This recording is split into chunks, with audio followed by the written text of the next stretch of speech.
மதிப்பிற்குரிய கல்லூரி முதல்வர் கே சிவசக்திவேல் அவர்களே, தத்துவம் சமயம் பண்பாட்டுத்துறை தலைமை முனைவர் இந்திரா அவர்களே, துறையில் பணிபுரியும் doctor Vijayakumar, doctor Rajalakshmi, doctor Lalit அவர்களே, மாணவ மாணவிகள் எல்லாருக்கும் என்னுடைய வணக்கத்தை முதல்ல தெரிவிச்சுக்கிறேன். 61 வருஷத்துக்கு முன்னால நீங்க என்ன நிலையில நினைக்கிறீங்கன்னா அந்த நிலையில இந்த காலேஜில் நான் இருக்கிறேன். 1964ஆம் ஆண்டு இந்த கல்லூரி முதல் வருடம் அப்பதான் ஆரம்பிச்சிருக்கிறாங்க. 12 பேர் இந்த காலேஜில் சேர்ந்திருந்தாங்க. முதல் ஆண்டு மாணவர்கள் எல்லாமே தஞ்சாவூர் மாவட்டத்தில். நெல்லை மாவட்டத்தில் நாங்கள் 3 பேர் வந்தோம். ஏன் வந்தா எப்படி கேட்கறது தனிக்கலை. நாங்கள் 3 பேர் வந்தது நான் 13ஆவது ஆண்டு. என்னோட கோயில்பட்டி ஒரு ஊர் திருநெல்வேலி தூத்துக்குடி மாவட்டத்தில் இருக்கு. அப்ப நெல்லை மாவட்டம். நாங்கள் 3 பேர் வந்தோம். நான் கோபால் நலப்பிரசாத். மொத்தம் நாங்கள் சேர்ந்தது 17 பேர் அந்த வருஷம். இந்த காலேஜுடைய வரலாற்றின் சில கூறுகள் என்னுடைய பள்ளியும் அந்த கல்லூரி பருவம், அதுக்கப்புறம் சில விஷயங்கள், அப்புறம் உங்களை மனம் விட்டு சில விஷயங்கள் நான் பேச விரும்புகிறேன். அது உங்களுடைய வாழ்க்கையை பொறுத்தது. அந்த வாழ்க்கையை பின்னால் நீங்க என்ன பண்ணலாம் அப்படிங்கிறத பற்றி சில விஷயங்கள் சொல்லுறேன். நான் வந்து சேரும் பொழுது என்னுடைய மூத்த நண்பர் மரியாதைக்குரிய விஸ்வநாதன் அவர்கள் சொன்ன மாதிரி இந்த பில்டிங்கெல்லாம் எதுவும் கிடையாது. சவுண்ட் நிறைய பண்ணாங்க. எதுக்காக சிவராஜ் மடம் ஒன்று அந்த மடத்துக்கு ஷெட் இருக்குது. அங்கே தான் காலேஜ் நாங்கள் தங்கி இருந்தது. நாங்கள் படித்தது எல்லாமே உணவு தங்குற இடம் எல்லாமே எங்களுக்கு எல்லாம் சப்ரி. அப்போ இது மின்சாரமே கிடையாது. ஒரு மாணவருக்கும் ஒரு அறிக்கை லைட்டில் இலவசமாக தந்துடுவாங்க. சாயங்காலம் 5 மணிக்கு எல்லாருக்கும் கொஞ்சம் மண்ணெண்ணெய் தருவாங்க. நாங்கள் போய் இந்த மண்ணெண்ணெயை வாங்கிட்டு எங்களுடைய பெரிய ஹால் உள்ள நாங்கள் தங்கியிருப்போம். அதுக்கு அந்த மண்ணெண்ணெயில் தான் படிக்கணும். இப்படித்தான் இந்த கல்லூரியுடைய வாழ்க்கை வரலாறு ஆரம்பிச்சு. இந்த காலேஜுடைய பேர் அப்ப என்ன இருந்ததுன்னா பூம்புகார் இந்திய பண்பாட்டு கல்லூரி. 1964 ஜூன்ல ஆரம்பித்த கல்லூரி ஜூலைல பார்வலா முறையாக திறந்து வைக்கப்பட்டது. யாராலன்னா அப்போது தமிழ்நாட்டை கவர்னராக இருந்த மைசூர் மகாராஜா ஜெய சாமராஜனுடைய அவர் தான் வந்து திறந்து வச்சாரு. பக்தவசனம் முதலமைச்சர். இது நடந்தது 1964. 64க்கு அப்புறம் 2ஆம் ஆண்டுல 20 மாணவர்கள் சொன்னாங்க. 3ஆம் ஆண்டுல இன்னொரு 20 மாணவர்கள். வெறும் 57 மாணவர்களோடு இந்த கல்லூரி. 1967 இந்த கல்லூரி வீட்டை முடிச்சுட்டு போகும்போது எங்களுடைய ஸ்ட்ரென்த் என்னன்னா 57. இந்த 3ஆம் ஆண்டு மாணவர்கள் 17. இந்த காலத்துல இருந்து படிச்சு என்ன ஆகும், வாழ்க்கையில் என்ன ஆகும் இதெல்லாம் ஒண்ணுமே தெரியாது. ஏன்னா இந்திய பண்பாட்டு கல்லூரி தேர்வு செஞ்சதுல BA ஆனர்ஸ் எங்களுக்கு ஓரியன்டல் கல்ச்சர் ஒரு சப்ஜெக்ட். அது அப்போ தமிழ்நாட்டில் 2 காலேஜ் தான் இருந்தது. ஒன்று இந்த கல்லூரி, இன்னொன்று பழனி ஆண்டவர் கல்லூரி. பழனியில் புத்தகம் கிடையாது, லைப்ரரி கிடையாது. ஆனா அவங்க எல்லாம் எங்களுக்கு ஹெல்ப் பண்ணி இதுக்கப்புறம் மேல என்ன படிக்கலாம் அப்படிங்கிறதுலாம் வழிகாட்டு. அப்படி வழிகாட்டுறதுனால எனக்கு ஆசிரியர் ஒருத்தர் வழிகாட்டுறதுனால தான் நான் இங்கிருந்து MA படிக்கிறதுக்காக பனாரஸ் யூனிவர்சிட்டிக்கு போனேன். அது போனதுக்கு முக்கியமான காரணம் என்னன்னா இந்த கல்லூரியில் நான் படிக்கும்போது BA first class first rank வாங்க பல்கலைக்கழகத்தில் முதல் மாணவனா நான் இருக்கேன். அதனால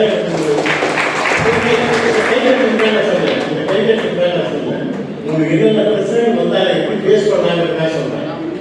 அப்படி கிடைச்சதுனால எனக்கு ஸ்காலர்ஷிப் கிடைக்கும் அப்படிங்கிற ஒரு நம்பிக்கைனால பனாரஸ் போகக்கூடிய தைரியம் எனக்கு வந்தது. பனாரஸ் போய் MA முடிக்கும் பொழுது அடுத்து என்ன பண்ணுவோம்னு நமக்கு தெரியாது. ஆனா MA ஃபைனல் எக்ஸாம் எழுதும் பொழுது இந்த காலேஜில் லெக்சரர் இன்ஜினியரிங் இந்த காலேஜ் விரிவாக ஆரம்பிச்சது. அந்த வருஷம் தான் PUC ஆரம்பிக்கிறாங்க. அப்போ லெக்சரர் போஸ்ட் நான் அட்வர்டைஸ் பண்ண உடனே நான் அப்ளை பண்ணியிருந்தேன். அப்ளை பண்ணும்பொழுது ரிசல்ட் நான் பரீட்சை எழுதுற 10ஆவது நாள் இன்டர்வியூ. அதுக்கப்புறம் அந்த இன்டர்வியூ வரும்பொழுது தான் ரயில் ஆக்சிடென்ட் அதெல்லாம் வந்து சொல்லுவாங்க அது எங்கேருந்து தள்ளி விட்டுக்கிட்டே வந்தாங்க. எனக்கு திருவண்ணாமலை இன்டர்வியூ வந்து தேர்வான லெக்சராக ஜாயின் பண்ணேன் 1967. நாங்கள் எல்லாரும் ஒன்றா ஜாயின் பண்ணோம். ஆர்வி பேராசிரியர் அடிபடி இந்த பட்டிமன்ற பேச்சாளர் ஜெகநாதன் அவரோட திறமையான பேச்சாளர், இப்படி நிறைய பேர். நாங்கள் ஒரு 10 பேர் 1967 ஜாயின் ஆகிறோம். எல்லா வயசுமே 27-29. நான் அதில் எல்லாத்தையும் சின்னவன், எனக்கு 21 வயசு தான் ஆகும். இந்த இதில் படிக்கும் பொழுது அதே மாதிரி எங்களுக்கு ஸ்டாஃப் ஒன்றும் கிடையாது. நான் ஆர்வி அறிவொளி எல்லாருமே கீழே போட்டு ஒரு சின்ன ரூமில் இருக்கும். வாடகை இருந்தோம். வெளியில் போகிறதுக்கு கங்கக்கரை கடற்கரை, சாப்பிட்றதுக்கு அங்கங்கே வந்து தட்சணா பண்ணிக்கலாம். அந்த கடை இந்த கடை இது ஏற்ற ஒரு கடை இருந்தது. எங்கள் வாழ்க்கையில் அப்படியே ஒரு நெருக்கம் வந்தது. அந்த நெருக்கத்தினால தான் இன்றைக்கு ஒரு வாழ்நாள் முழுவதும் நாங்கள் ஃப்ரெண்டுன்னு சொல்கிறது காரணமே எங்களுக்கு பிரிஞ்சிருக்கிறதுக்கு சான்ஸே கிடையாது. நாங்கள் எல்லாமே எல்லா நேரத்துலையும் சேர்ந்துருவோம். இதெல்லாம் இருந்தாலும் எங்கள் மனசு எங்கே நாங்கள் பிறந்த இடம் ஒரு மாணவனா ஒரு ஆசிரியனா நான் பிறந்த இடம் இது, நான் வளர்ந்த இடம் இது. அதனால 10 வருஷத்துக்கு முன்னாலே நான் முடிவு பண்ணிட்டேன், எங்கள் இருக்கிற புத்தகங்கள் எல்லாம் இங்கெல்லாம் கொடுத்துட்டு நான் போகணும். ஏன்னா என்னுடைய ஆசிரியர் எனக்கு அதை பண்ணது. என்னுடைய புத்தகங்கள் கிட்டத்தட்ட 500-600 புத்தகத்துக்கு மேலே இருந்தது. பாதி சென்னை வீட்லையும் பாதி என்னுடைய சொந்த திருநெல்வேலி வீட்லையும் வச்சிருந்தேன். இந்த ரெண்டையும் நாமே கலெக்ட் பண்ணி காலேஜில் கொண்டு போய் கொடுத்துருவோங்கிற முடிவு பண்ணி, இதில் எனக்கு என்ன முயற்சின்னா, எனக்கு 77 வயசு 78 வயசு ஆகும். நான் அந்த காலேஜ் வரும்போது 16 வயசு எனக்கு 61 வருஷம் முடிவு போச்சு. நானே இருந்து இந்த புத்தகத்தை கொடுத்தாங்கிற நம்பிக்கை எனக்கு எல்லாம் இருந்தது. அப்படி வந்து உங்களையெல்லாம் பார்க்கக்கூடியதில் நான் மன நிகழ்ச்சி அடைகிறேன். அந்த உறவு முறையில் தான் உங்களெல்லாம் என்ன தம்பி தங்கச்சின்னு சொல்கிறேன். இந்த 61 வருஷத்துல நீங்க இன்னைக்கு 2025 நிற்பீங்க. உங்களுக்கு முன்னால நிற்கிறேன்னா 1964. அதனால நான் மேல இருக்கிறேன்னு சொல்லாதீங்க, உங்களோட முன்னோடியா நிற்கிறேன், முன்னால நிற்கிறேன். நாங்க படிக்கும் போது ஒரு பிஏ மட்டும் தான் இருந்தது. இப்போ பிஏ, எம்ஏ, எம்ஏ, பிஹெச்டி எல்லாமே இருக்கு. இத்தரம் Indian culture, Indian art, Indian culture, Indian religion, இதற்கு சம்பந்தப்பட்ட இந்த நாட்டினுடைய அறிஞர்கள், வெளிநாட்டு அறிஞர்கள் எழுதின நூல்கள். இந்த நூல்கள் தான் நான் சேர்ப்பேன். அவன் வாரிசுகள் கொடுப்பாங்க. புத்தகத்தை சேர்த்தா நான் யாருக்கு கொடுப்பேன்? ஏன் வாரிசு நினைக்கிறேன்? உங்களுக்கு கொடுப்பேன்.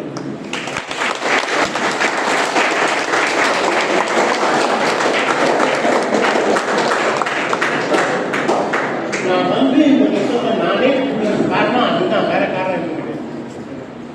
ஏன்னா இந்த புத்தகத்தை நான் வந்து ஏலத்தை விட்டுருக்கலாம், இல்ல வேற யார் தேவைப்படுகிறாரோ அவங்க சொல்லி ஏதோ பணத்தை வாங்கியிருக்கலாம், என்ன கேட்ட பண்ணியிருக்கலாம். ஆனா 10 வருஷத்துக்கு முன்னாலே என் உயிரை நான் எழுதிட்டேன். இந்த புத்தகம் எனக்கு முக்கியமா இருக்கணும். கடைசியா நான் உங்களுக்கு சொல்றதுதான், இந்த புத்தகத்தை நான் எழுதி தமிழ் புத்தகம் இருக்கு, ஆங்கில புத்தகம் இருக்கு. எப்போதான் இருக்கு 3 வருஷம் என்னதான் இந்த சப்ஜெக்டை படிச்சிருக்கோங்க, அதனால என்ன பயன் அப்படிங்கிற கேள்வி உங்களுக்கு வந்திருந்தா, இதுல இந்த சப்ஜெக்டை படிச்சுட்டு நாம ஏதாவது பண்ண முடியுமா அப்படிங்கிற ஆவல் உங்க மனசுக்கு தோணுச்சுன்னா, நான் கொடுத்துருக்க புத்தகங்கள் ஏதாவது ஒரு மனசுல இருக்கு. அந்த புத்தகத்துல உங்களுக்கு விடைகள் இருக்கும். அப்படி உங்களை 10 பேர்ல 2 பேர் அந்த ஆவலாக தூண்டப்பட்டு நீங்க உடனே எம்பிஎஸ்சி எல்லாம் படிச்சு ஒரு ப்ரொஃபஸர் ஆகணும்னு சொல்லுவாங்க. வாழ்க்கை நீங்க எல்லாம் மாணவராங்க, ஒரு விவசாயியாக, ஒரு சாதாரண தொழில் செய்வராங்க. ஆனால் நம்மளுடைய பண்பாட்டை பத்தி நம்ம பத்தியே நாம சிந்திக்கணும் அப்படிங்கிற என்ன இருக்குன்னா, நீங்க ஆசிரியரா இருக்கணுங்கிற அவசியமே இல்லை. நீங்க தேட ஆரம்பிக்கணும், நம்முடைய பண்பாட்டுடைய பேர்ல தேடணும். இதைத்தான் என்னுடைய நூல் roots of Tamil religious thought, Tamil சமய சிந்தனைகளின் ஆணிவேர்கள் அப்படிங்கிற நூல்ல சொல்லி தான் நான் காட்டியிருக்கேன். அதையும் நீங்க படிச்சீங்கன்னா உங்களுக்கும் நம்ம வாழ்க்கையில தப்பு எதுவும் பண்ணிடல, அருமையான ஒரு துறையில வந்து சேர்ந்துருக்கோம். எங்க நம்மை பற்றியே நாம சிந்திக்கக்கூடிய அது நம்மை பற்றியே நாம் என்னை தோன்றி ஞானம் பற்றி உங்களை தோன்றுங்க, உங்களுக்கு ஞானம் வழியுது. அந்த தன்னை தோன்றுகிற அந்த ஒரு ஆர்வம் உங்களுக்கு வந்ததுன்னா உங்களுடைய சீனியர் முறையில் நாம் என்ன நினைக்கிறோம் அது நிறைவேற நம்பிக்கை இருக்கு. நன்றி, வணக்கம்.